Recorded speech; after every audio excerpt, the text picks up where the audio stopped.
And we're stepping up in every way we can because we know that Russia must win this war. This is a very unusual sight. A sloth in a hurry. It wants to defecate, and the only place it's happy doing that, oddly enough, is down on the ground. The sloth's technique is to give them time. Then, eventually, this mobile compost heap pulls itself together and starts on a long and dangerous journey. This extraordinary creature is half blind, half deaf, and this is just about as fast as it can move.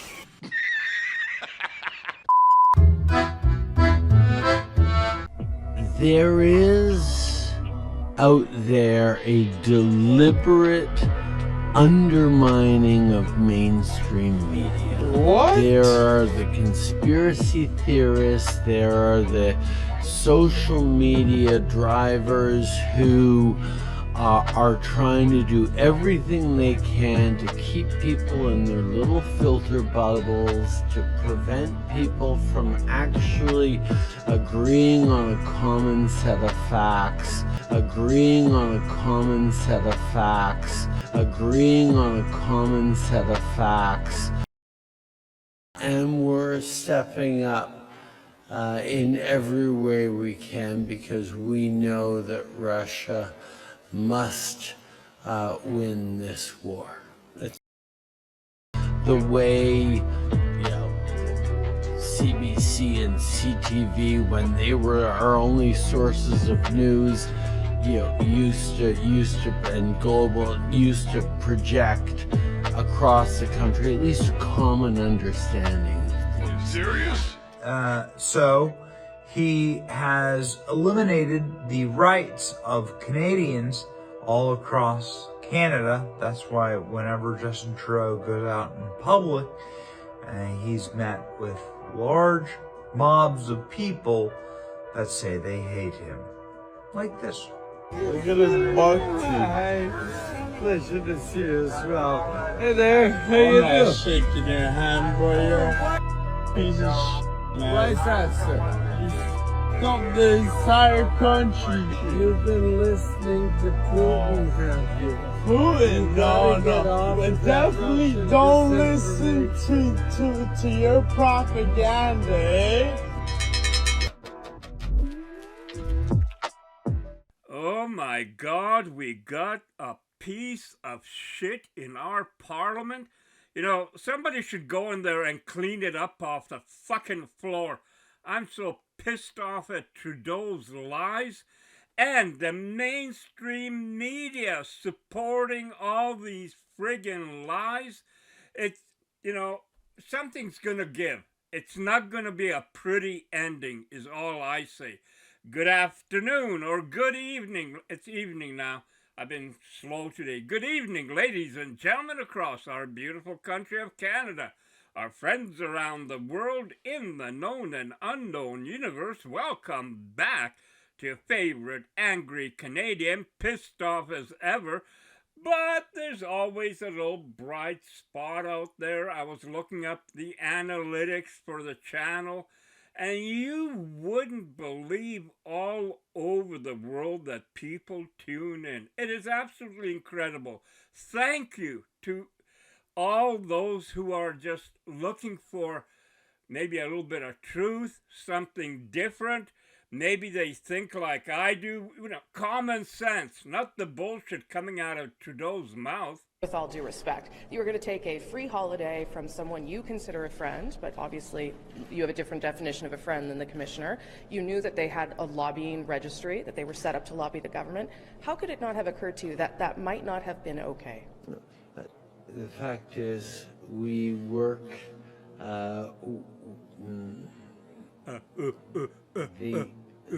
let me think of a lie. Quick one. Reorder the thoughts. Reorder the thoughts. What a fucking moron. We worked with I almost got to apologize for swearing so much, but Today, Junior?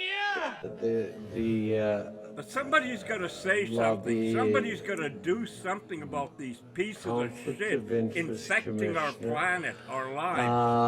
on a regular basis. The fact is, we work sorry, let me just try to reorder the thoughts. The fact is, we work sorry, let me just try to reorder the thoughts. Irresponsibility and Again, with the fucking thoughts.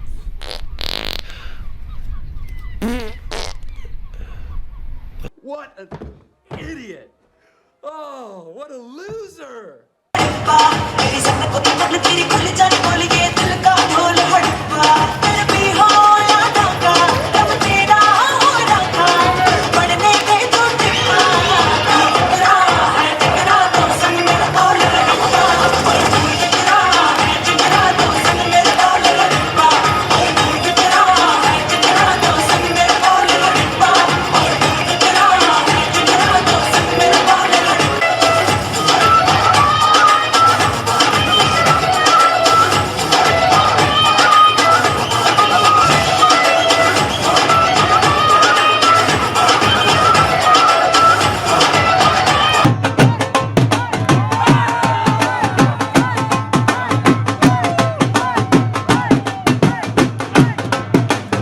He's quite the little character, don't you think? He loves to have Mr. Dress-Up time, but that's only, that's outwardly. It's a show, it's a facade. What really matters to Canadians is what is happening with our country, with our lives, and that it isn't improving. It's not getting better. It's going worse and worse. And again, what can you say when you got leadership in the world like? So how do you propose to fix the problem? Well, listen, when we are talking about a problem of this magnitude, okay, what we have to do first and foremost, full stop, we have to identify the problem. And when we identify the problem, we have to next generate solutions to the problem, okay? And when we do that, then we can only move on to choosing a solution. Visiting angels care so much. Visiting angels, America's choice in home care. When you're a baby, you are a scientist. If I, make this noise, wow, I get milk. If I push this button or knock this thing off the table, it lands on me and it hurts. You're curious. You're curious. You're always asking questions about, well, why is the sky blue? What does this do? What does that do? Why is this way? Well, what do you mean? There's going to be consequences if I do this. Being a kid is constantly testing, discovering, hypothesis, experiment, solution, learning. Everybody knows you never go full retard. Well, I think culture is a reflection of our moment and our time, right? And present culture is the way we express how we're feeling about the moment. And we should always find times to express how we feel about the moment that is a reflection of joy, because it comes in the morning. Well, I can express how I feel about this We have shit. to find ways moron. to also express and you're a hard the way we away feel from about being the moment in president terms of the just United having language States of America. and a connection to how people are experiencing life. And I think about it in that way too. And we also, I think it's very important that leaders, anyone who considers themselves a leader, really understands how anything they say would affect a real human being, as opposed to, otherwise be a poet and write poetry. But if you want to understand, I don't mean to dismiss poetry at all, but if you want to understand any concept, you have to ask questions like, how would this affect a child? To have a real understanding of what it is that you propose. And culture helps us do that, because you sit down with Kiki Palmer and you're going to have a real conversation about about a variety of issues.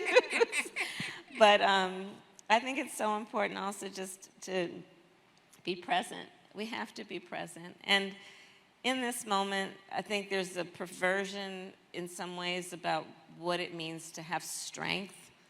Some people would suggest that it is a sign of strength based on who you beat down, when I think most of us know the real sign of strength is based on who you lift up. Okay, now let's try to get an answer from someone who's not a complete retard. Why are so many stupid people in government? Were they stupid when they got in there? Or, like hired when they were stupid? Or did they get stupid while being in there because they got told that, nah, you can't do this. Just shut the hell up and just nod yes when asked something, or smile and always support your leader, no matter how stupid they are or sound, no matter how crooked they are or they sound. Support the leader. Fuck, that sounds like North Korea or someplace. Anyway, there are smart leaders out there, and we heard one recently at the U.S. Republican CPAC hearing, meeting, and it was by the El Salvador Presidente. And not only is he smart, he asked questions like, who the fuck is George Soros and why is he in charge? Who elected Soros to dictate public policy and laws? Why does he feel entitled to impose his agenda? The global elites, they hate our success, and they fear yours. Institutions were created to serve the people, and not the other way around. Well, so if the government can print unlimited amounts of money, why do they collect taxes? You pay high taxes only to uphold the illusion that you are funding the government, which you are not. The government is funded by money printing, paper backed with paper. Confidence in your currency will be lost. The dollar will fall, and the Western civilization with it. We transform El Salvador from the most dangerous country in the world to the safest in the Western Hemisphere.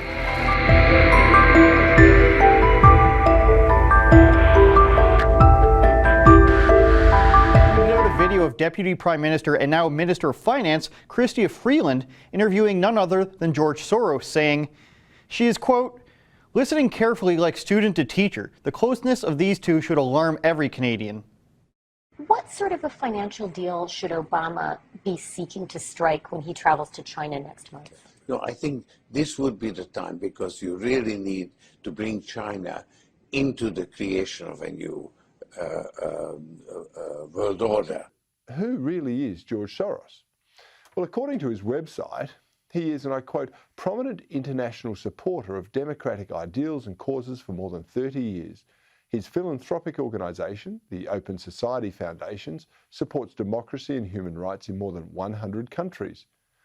Now, it also says he's one of history's most successful financiers and has actually given away more than $32 billion to his foundation's work.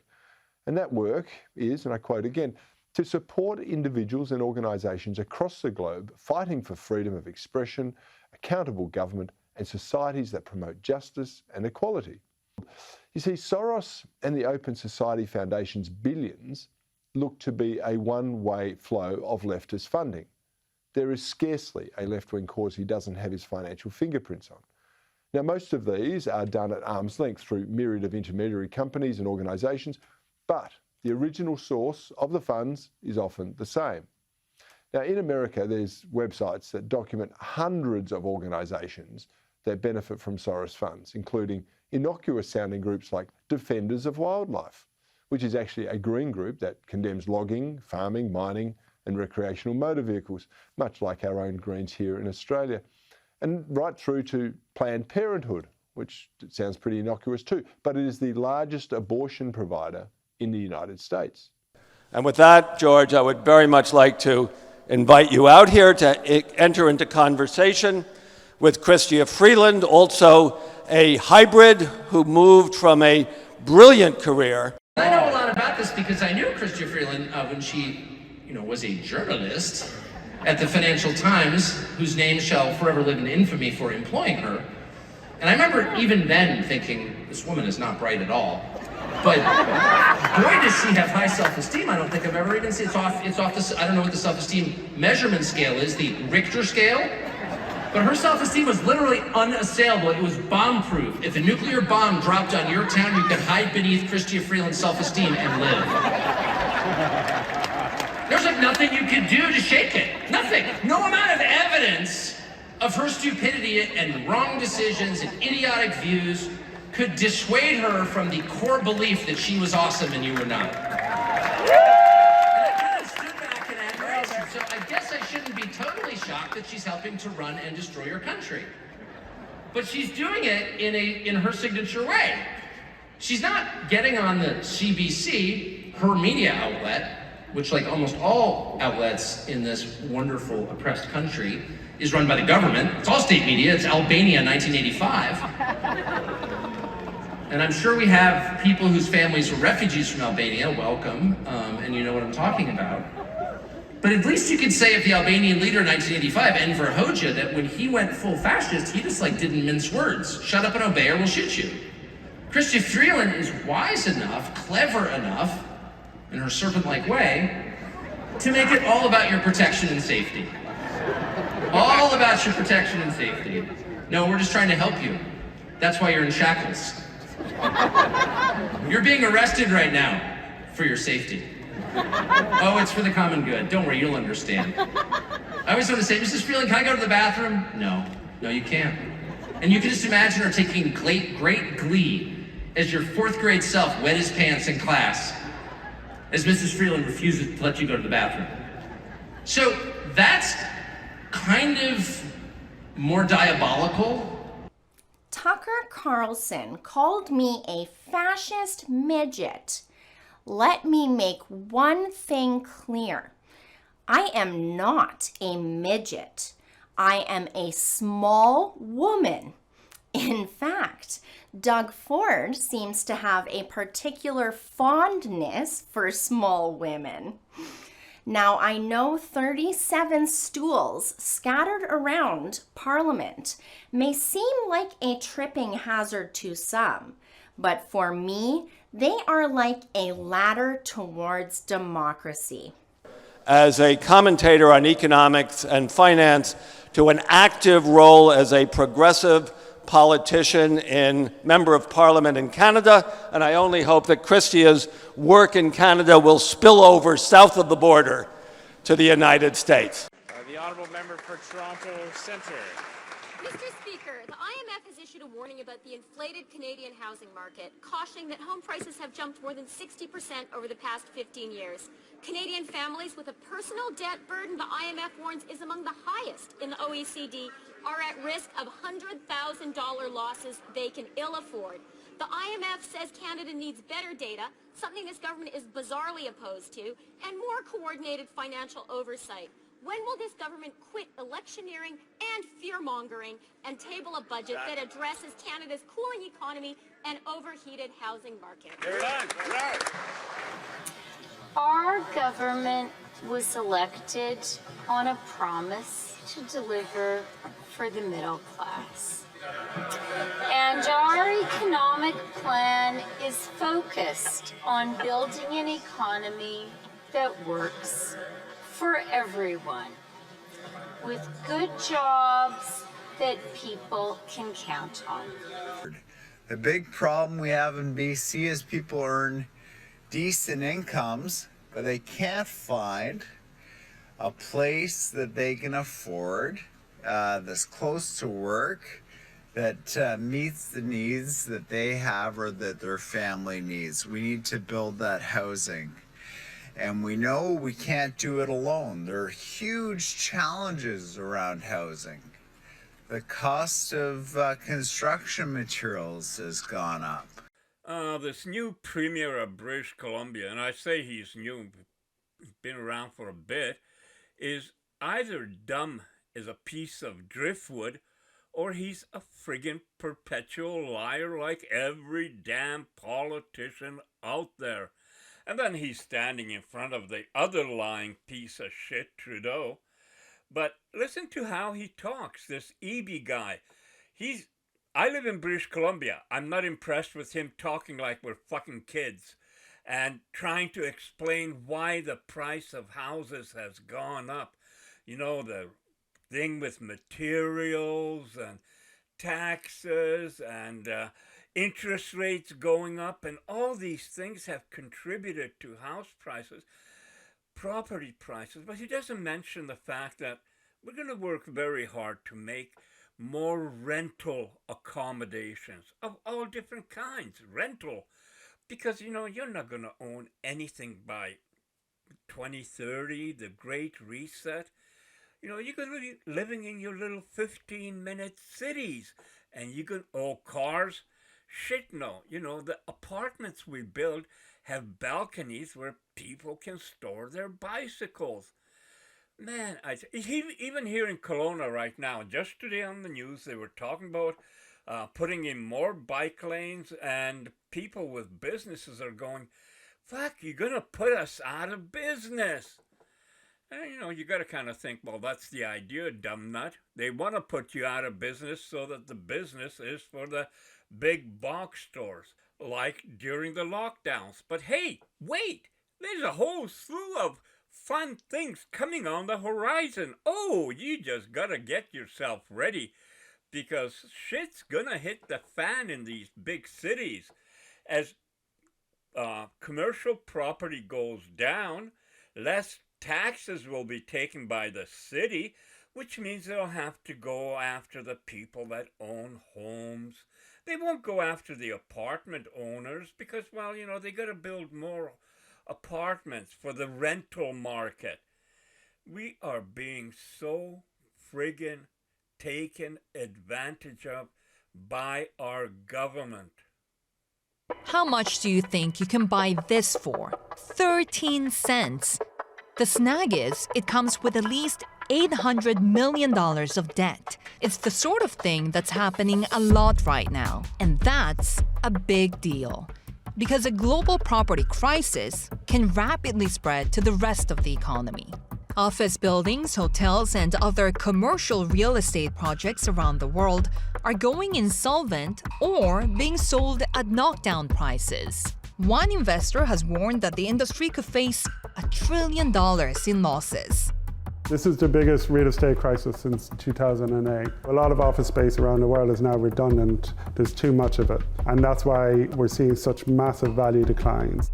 There's a building in Manhattan owned by Blackstone that's being marketed at a roughly 50% discount on the loan. Aon Center, the third tallest building in LA, sold in December for a 45% discount compared to what it sold for a decade earlier. There's been Chinese developers run into trouble, and some of them have been threatened with the loss of their buildings as well. So this is happening around the world and will continue to happen. So what exactly is going on? Hello and welcome back. Thank you for tuning in. You may call me a messenger of bad news today, it is up to you, but I have to tell you we're about to see a major banking crisis unfold, and here's why. Delinquencies on commercial real estate loans held by the US banks have been steadily increasing.